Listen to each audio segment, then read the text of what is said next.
Okay, good morning. This is another example in Chapter 8, Section 2 on the z-test for a mean. So it's a z-test for mu.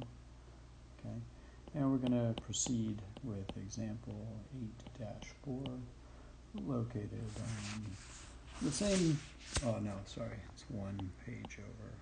Page 428. Okay. So the theme here is SAT test. For a specific year, the average scores in the SAT math test was 515. The variable is normally distributed, and the population standard deviation is 100. The same superintendent in the previous example, and here I believe they are referring to perhaps a different book, because I can't find the previous example to which they're referring. Anyway, this person wishes to see if her students scored significantly below the national average on the test. She randomly selected 36 scores as shown, so they list out 36 different data values, SAT math scores, at alpha equals 0.10. Is there enough evidence to support the claim? Okay. So, first off, let's identify what is the claim, and more importantly, what is the null hypothesis. All right, so the null hypothesis is going to say, well, yeah, she thought her students performed lower, maybe, she looked at her sample, but, compared with other samples, maybe that's not, out of the ordinary. So if we do not get to throw away, if we do not get to throw away the null hypothesis, if there's not enough significant research or evidence that says that there's a difference, then we're just going to assume, we're just going to basically say, okay, well, we are the same as the national average, so there we go. Mu is equal to 515. That's it. Okay. Or what's the alternative? H subscript 1 is what she is actually trying to claim. Now, this isn't always the case, but a lot of the time, H subscript 1 is whatever the intent of the research is, whatever it is that they are trying to prove.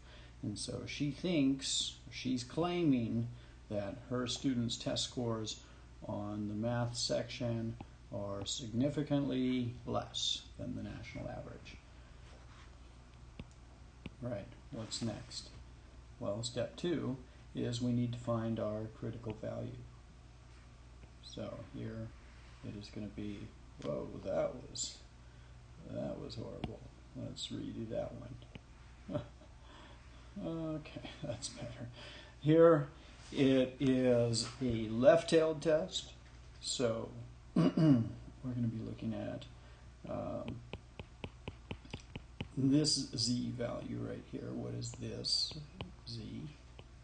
And alpha was given to us as 0.10. So we'll just point to that area and say that's 0.1. Now, this one, I'm just going to glance really quickly and just see if I can't recall. Oh no, I misremembered it.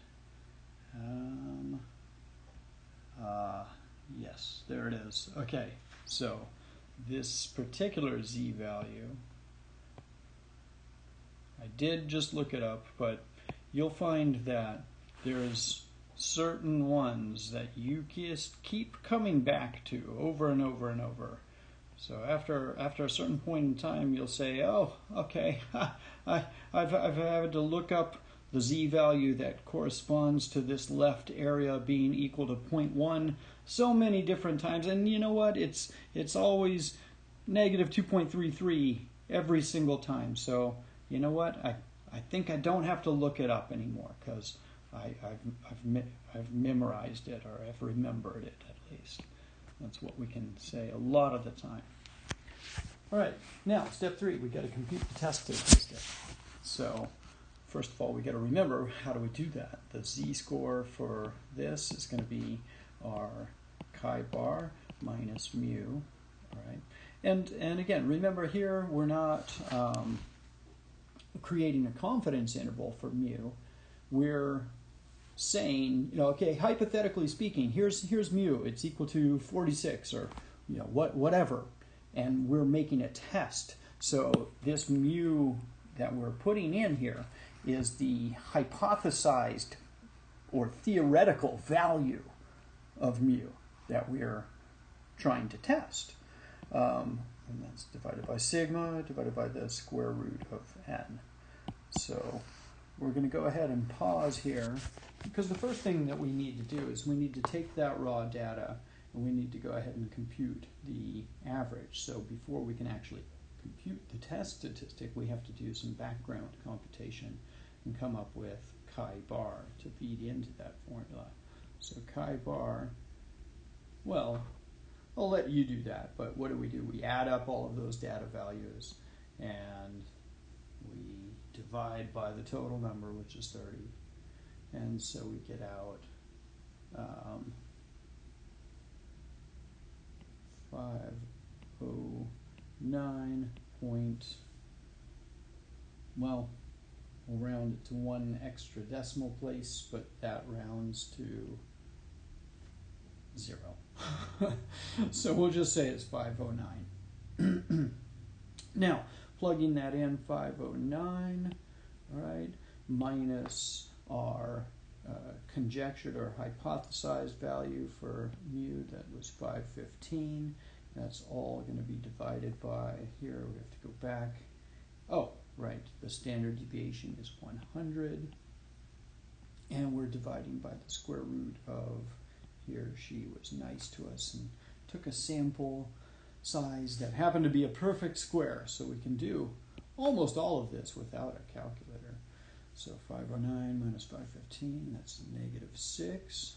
All right, so 509, the average of these scores that she took, it is lower than 515.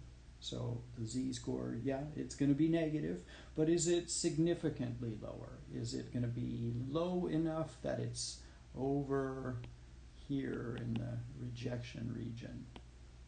Okay, that's the question. And it's divided by 100 divided by 6. That one, see, didn't need a calculator. So that works out as -0.36. Okay. So in just a minute, we'll move on to step 4 and make the decision. But where is this test statistic? So here we have our cut score or critical score of -2.33. Yes, our z-score for this sample that we took, that we looked at, was -0.36. Right. So right here, I'll sneak in 0 right in the middle, and right here, this is -0.36. Okay. And notice that that falls outside of the rejection region. Okay, so that is in the non-critical region or the non-rejection region. We will not reject.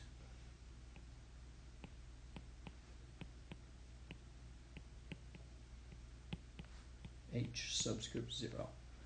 And so what does that mean? That there's not a significant difference, right? That means that her students scored, there was not enough evidence to support this claim or this theory that she had, that her students scored below the national average. So that's how we would summarize the results. We would say there's not enough evidence.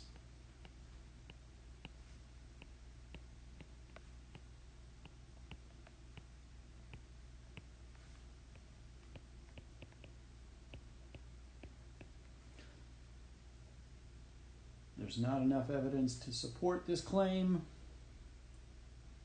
that the students' scores were below the national average.